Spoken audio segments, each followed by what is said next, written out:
কদিন আগে আমার রঙিন মাছের ফার্মে যে মালসার মধ্যে আমি লাল লিলি মাছের ব্রিডিং করিয়েছিলাম বন্ধুরা, সেই লাল লিলি মাছগুলো কিন্তু বেশ ভালো পরিমাণ ডিম দিয়েছিল।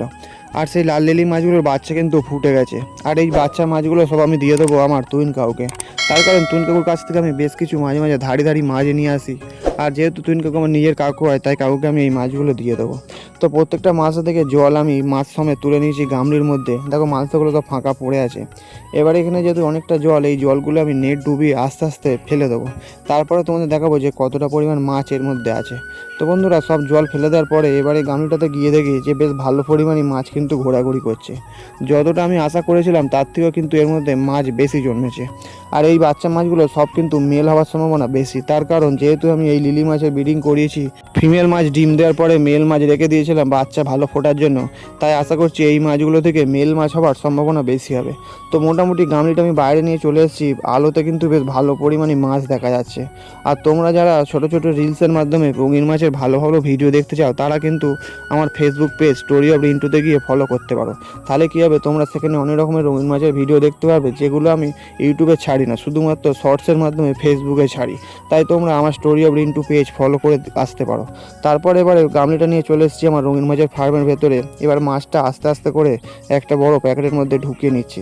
তার কারণ তুইন কাকু মাছটা নিয়ে গিয়ে সকালবেলা নেটের মধ্যে ছাড়বে, নাহলে বেলা হয়ে গেলে আবার রোদ লেগে মাছটা মরে যাওয়ার সম্ভাবনা থাকতে পারে। কারণ এখন রোদের টেম্পারেচার খুব বেশি, তাই বেলার দিকে পুকুরে বাচ্চা মাছ না ছাড়াই ভালো। তো যাই হোক, সকাল সকালই এই সব কাজ করে নেওয়া ভালো। এবারে সব মাছটা আমি প্যাকেটের মধ্যে তুলে নিয়ে চলে যাব আমার ফার্মে যে বড় গর্তটা আছে সেইখানে। তার কারণ সেই জলেতে ভাসিয়ে নিয়ে এবারে আমি মাছের প্যাকেটটা ভালো করে হাওয়া ভরে প্যাকেট করে দেবো, না হলে কিন্তু মাছের বাচ্চাগুলো মরে যাওয়ার সম্ভাবনা থাকে। আর দেখো আমার গায়ের অবস্থাটা, জানো তেল মেখে আমি কাজ করছি, গরমে ঘামে আমার গা পুরো ভিজে গেছে।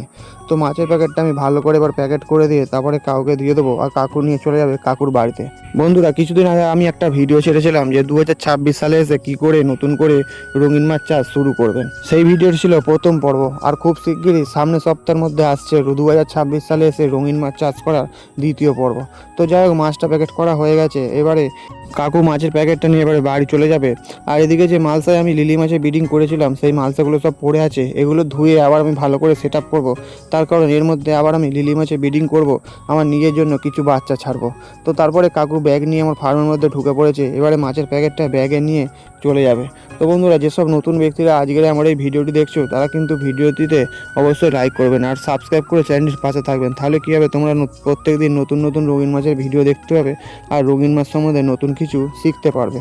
তো যাই হোক, এদিকে কাকু মাছগুলো ব্যাগে করে নিয়ে এবারে বাইকে করে চলে গেল কাকুর বাড়িতে। তো আজকের ভিডিও এই পর্যন্তই। আবার দেখা হচ্ছে আগামীকাল অন্য কোনো মাছের ভিডিও নিয়ে বন্ধুরা।